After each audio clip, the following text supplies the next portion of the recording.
Hi parents, ನಿಮ್ಮ ಮಗು textures, sounds ಹಾಗೂ ಲೈಟ್ಸ್ಗಳಿಂದ ಸಡನ್ ಆಗಿ ಮೆಲ್ಟ್ ಡೌನ್ ಆಗ್ತಿದ್ದಾರಾ? ಹಾಗಿದ್ರೆ ಕೇರ್ಫುಲ್ ಆಗಿ ಕೇಳಿ. ಬಾತ್ ಟೈಮಲ್ಲಿ ಕಿರ್ಚೋದು, ಹಲವಾರು ಫುಡ್ಸ್ಗಳನ್ನು ರಿಜೆಕ್ಟ್ ಮಾಡೋದು, ಕಬರ್ಡ್ನಲ್ಲಿರುವ ಅರ್ಧ ಬಟ್ಟೆ ಹಾಕೊಳ್ಳೋದಕ್ಕೆ ಸ್ಟ್ರಗಲ್ ಮಾಡೋದು, ನಾರ್ಮಲ್ ಸೌಂಡ್ಸ್ ಕೇಳಿದ್ರು ಕಿವಿ ಮುಚ್ಕೊಳ್ಳೋದು. ಜನರು ಹೇಳ್ಬೋದು ನಿಮಗೆ, ನೀವು ತುಂಬ ಅಡ್ಜಸ್ಟ್ ಮಾಡ್ತಾ ಇದ್ದೀರಾ ಅಥವಾ ನೀವು ತುಂಬ ಸಾಫ್ಟ್ ಆಗಿದ್ದೀರಾ ಅಂತ. ಬಟ್ ಆದರೆ ನಿಮಗೆ ಗೊತ್ತು ಸಮಥಿಂಗ್ ಇಸ್ ಡಿಫ್ರೆಂಟ್ ಅಂತ. ನಿಮ್ಮ ಮಗುವಿನ ನರ್ವಸ್ ಸಿಸ್ಟಮ್ ಸೆನ್ಸರಿ ಇನ್ಫಾರ್ಮೇಷನ್ಗಳನ್ನು ಪ್ರಾಸೆಸ್ ಮಾಡುವ ರೀತಿ ಬೇರೆ. ನಾರ್ಮಲ್ ಅನ್ಸೋದು ಅವರಿಗೆ ಪೇನ್ಫುಲ್ ಅನಿಸ್ಬೋದು.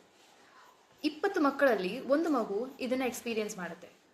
ಗುಡ್ ನ್ಯೂಸ್ ಏನಂದರೆ, occupational therapy brain sensation process ಮಾಡುವ ವಿಧಾನವನ್ನು ಇಂಪ್ರೂವ್ ಮಾಡಲು ಹೆಲ್ಪ್ ಮಾಡುತ್ತೆ.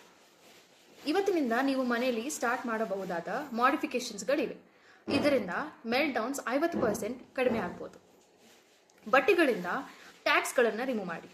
ಮಗು ಬರೀ ಕಾಲಲ್ಲಿ ನಡೆಯೋದಕ್ಕೆ ಅವಕಾಶ ಮಾಡಿಕೊಡಿ, ಅಥವಾ ಸೀಮ್ಲೆಸ್ ಸಾಕ್ಸ್ ಸಹ ಉಪಯೋಗಿಸಬಹುದು.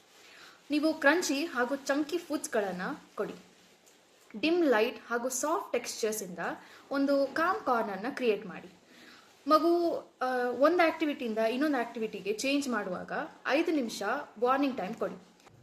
ಡೀಪ್ ಕಂಪ್ರೆಷನ್ಸ್ ಕೊಡಿ. ಟೈಟ್ ಹಗ್ಸ್ ಹಾಗೂ ವೇಟೆಡ್ ಬ್ಲ್ಯಾಂಕೆಟ್ಸ್. ಲೌಡ್ ಎನ್ವೈರ್ಮೆಂಟ್ಸಲ್ಲಿ ನಾಯ್ಸ್ ಕ್ಯಾನ್ಸಲೇಷನ್ ಹೆಡ್ಫೋನ್ಸ್ನ ಯೂಸ್ ಮಾಡಿ. ಮೆಲ್ಟ್ ಡೌನ್ಸ್ ಆಗುವ ಮುಂಚೆನೇ ಸೆನ್ಸರಿ ನೀಡ್ಸ್ಗಳನ್ನು ಪೂರ್ತಿ ಮಾಡಿ.